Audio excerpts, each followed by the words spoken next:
UCLA research has found that only 7% of communication is based on the actual words we say. As a matter of fact, 38% is based on tone of voice, and an astonishing 55% is based on body language. Now, with that being said, your ability to be aware of and accurately interpret that 55% is a skill that I believe every student should get comfortable with. But if you're not in school anymore, please don't worry, because all of the 7 tips I will share with you in today's video can be applied to anyone in your life, whether it be colleagues, your boss, mom and dad, and even your loved one. So take a seat back and let's get right into this, shall we? Number 1, are you even listening? If you find yourself in a situation where you are talking one-on-one with the professor, or if you're in class, raise your hand and try to get your point across.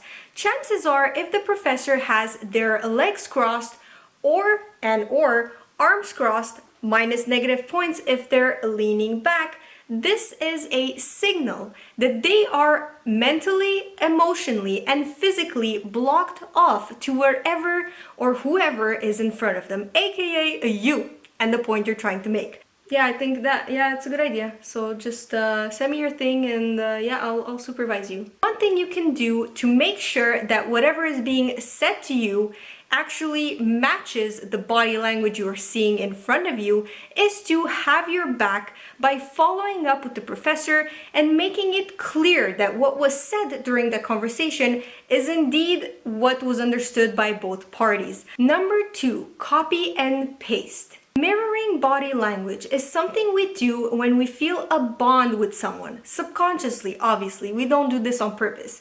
So how you can use this as a student is, let's say the teacher is not too fond of you, or you just want the professor to be more comfortable with you and to just like you a little bit better as an individual and to be more open to what you have to say. What you can do is you can sit in front of the class and simply mimic some of their gestures and mannerisms. Not all of them, because that just makes you look creepy. It can be as simple as, if the presenter or your professor is someone that speaks with their hands a lot, when you are trying to communicate your point to them, use your hands, even if you are genuinely a person that just doesn't and just stays like this and talks. Tiny, subtle body movements can get them on your side. Number 3, step it up. This is something for people that are in class trying to take notes and you want to know what's really important, or when the professor is trying to communicate a point. Look for steps forward. This is when a professor is trying to arrive at the point and at a conclusion. If you want to make your own contribution, raise your hand, or have something to say or a question, look for cues of when the professor is stepping back. I did not just fart, that is my floor. Please forgive me, it comes with the apartment. I have no control over it. No fart jokes allowed. If they're really funny, then go right ahead. Number 4, take a break. Some professors that genuinely move a lot or that stand up during their presentation, when they want to again emphasize a point or emphasize the importance of a point, they take a break from gesturing.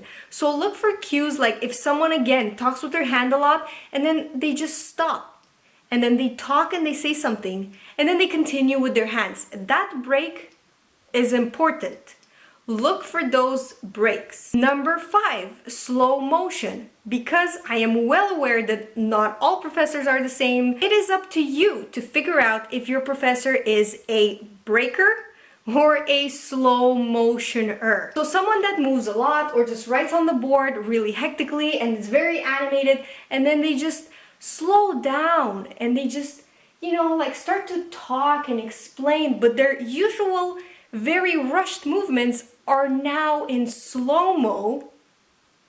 Get the hint. Number 6 is my personal favorite, simply because I noticed that 99% of my professors use this, and that is firmness. Whenever or whatever they do, whether it be even tone of voice, gestures, or just simply the body posture, whenever they wanted to make a point or emphasize something, they did it firmly, as if to emphasize and make stand out a fact. So something that's kind of non-debatable and is, you should know it. It takes a bit of practice to spot And I don't know how to do this without exaggerating my movements, but just so you get it, sometimes when they put the hand down and you see that, like that, and then they make a point, you see the firmness in my gestures, or the firmness in, let's say when they step forward and you see them like take a stance down.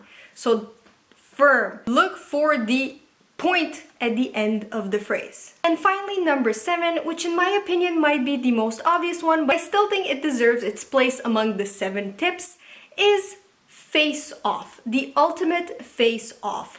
That simply means when the professor faces the classroom. This is particular for professors that write on the board with their back to the classroom. It's the floor, okay? When the professor is writing on the blackboard or the whiteboard or whatnot, and they turn towards the classroom, look for the eyes laser, like shooting other eyes around the classroom.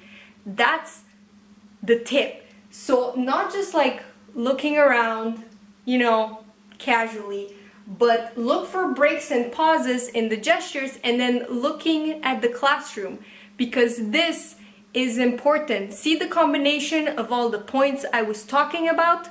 The breaks, the firmness, the eye contact, the facing the classroom, all of them together come into one.